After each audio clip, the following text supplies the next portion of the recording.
You know, I can't help but laugh considering that this is my first real YouTube video. I say real because I actually used to have a YouTube channel. Did it have a cringy name? Yes. Did I make content? Barely, so that's 2 check marks. Was it good content? No, I did not post any good content. Was it cringy? Yes, it has all the 4 check marks of a childhood YouTube channel. It was extremely cringy. I deleted it because I did not want anyone finding it. And some of these videos are still online, like top 10 times not to dab. But I've changed. I have matured. It's been like 3 years, but I have changed, and now I am back with a setup, a script, and actual editing skills, which I did not have in my past YouTube channel. So, welcome everyone to my very first review. Welcome to Web. Can't let you do that. Stop.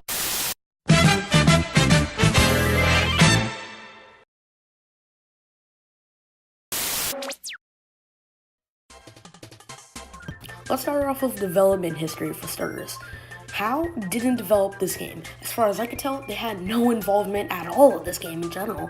Nope, the pure masterminds behind this project was none other than, you guessed it, Flagship.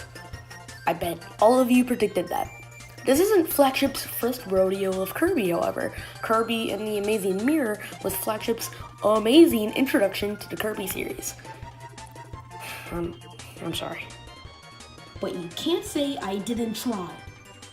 What's interesting, however, is that this is actually Flagship's last game, like in general. Flagship was soon set to cease to exist by Capcom, as the Kirby wiki puts it, and Flagship in general merged to Capcom.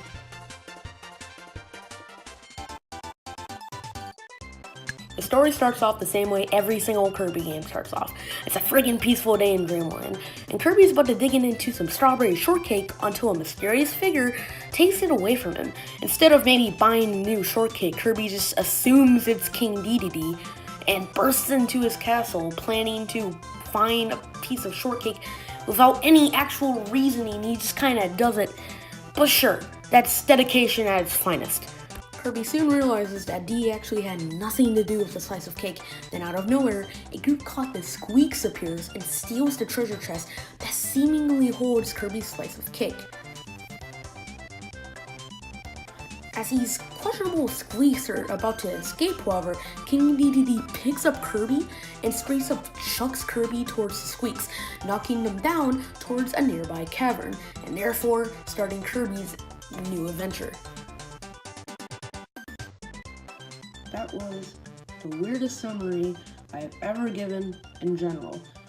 Like, ever. I don't even have a joke with this. The joke is the plot itself. I guess what they were trying to do was trying to go for, oh, it's for the kids kind of plot. Thing is, half the Kirby fan base is grown men. Let that sink in for a minute. Unlike Flagship's other Kirby game, Amazing Mirror, Squeak Squad takes a more traditional approach when it comes to format and level design. You go from one stage from another, and well, it's as simple as that. In terms of levels, there are 8 worlds, each with 5 levels or more. Each world even has its own theme, like Secret Sea is an ocean theme, and Vogo Volcano has a lava and volcano theme. It's all very simple and very easy. Yeah, Kirby Squeak Squad won't really give you a run for your money, except maybe Bobo, the Vocal Volcano boss. Along with normal gameplay, there's also Kirby's stomach management. Yay! Yeah, so every DS and 3DS game must have something to do with the bottom screen. Instead of maybe a level progression bar, lives, enemy health, Squeak Squad instead has Kirby stomach management. Here you can store extra copy abilities, health items, and treasure chests. Speaking of treasure chests, throughout the levels you'll find 3 treasure chests. 2 small ones that won't score you anything big, and a third one that will score you a battle with the Squeaks, or Squeak Squad as the title puts it. If you find a big treasure chest, one of the 3 Squeak Squad members will appear. There's Storo, the hard-hitting one but incredibly easy to dodge, Doc, who's smart and uses electric attacks, and Spinny, the speedy one who uses ninja attacks. That's not all for gameplay, however, because if you beat the game once, you'll get the boss endurance mode, where you defeat all the bosses in a streamlined manner. all in one go. And due to the game's easy nature, it ain't really much, but it's a fun addition, don't get me wrong. Besides boss endurance, you also get 3 minigames: Smash Ride, Speedy Tea Time, and Treasure Shot. And these games really aren't much. I personally didn't put much time into them. I just played one game and thought to myself, these are bigger mistakes than me.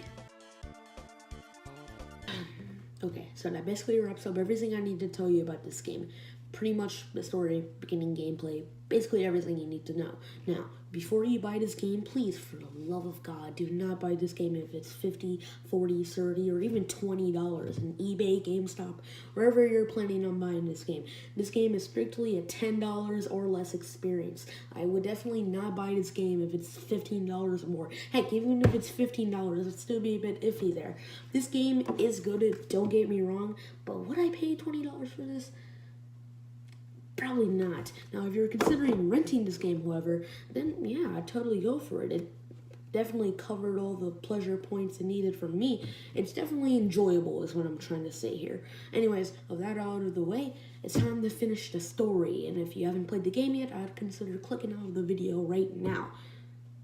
But let's be honest, you're probably not, so there's really no point in telling you that. But it is fair to give a warning.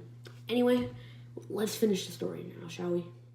6 worlds later, and soon to be 7, Kirby finally finds the roach, and as Kirby defeats the Squeaks as leader, and about to retrieve his delicious piece of cake, Meta Knight comes in out of nowhere and steals the chest. Then Kirby beats Meta Knight up, because, no one can mess with Kirby's cake. Then the roach comes in and steals the chest from Kirby again, only to reveal that there was no cake inside, instead of dark energy that consumes the roach, turning him into Dark Roach. And then there's the Dark Roach battle, which, not gonna lie, is actually really badass. I actually really enjoyed the battle, and it's probably my favorite one in the game. It's pretty much a harder version of the first Roach battle, but all of his moves are now upgraded. Anyways, after the Dark Roach battle, the energy reveals itself to be a being or thing called Dark Nebula, and the battle against this thing is the easiest boss fight I've ever done, and it's the final one too. Like, seriously, look at this. This guy was able to beat this boss fight in like 5 seconds.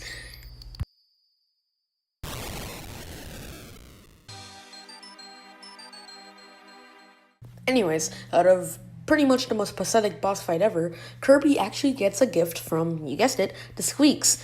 And, well, believe it or not, it's actually the cake that he lost in the beginning of the game. Quite a crappy gift considering they almost destroyed the universe, but hey, Kirby's happy. That's all that matters. And thus concludes the Kirby Squeak Squad review. So, did Kirby really impress me? Not at all. But did I think it was fun? Very much. I actually had a very good time with Kirby Squeak Squad. I thought it was a fun distraction. And honestly, I think it's one of the most underrated Kirby games, period. I know it sounds like I'm giving this game too much praise, but I'm being serious. I actually really like this game. Of course, I haven't played Flagship's other game, Kirby and the Amazing Mirror. But next time, we're actually going to be looking at another game from the Kirby franchise, that being Kirby Star Allies. So, with that, I give Kirby Squeak Squad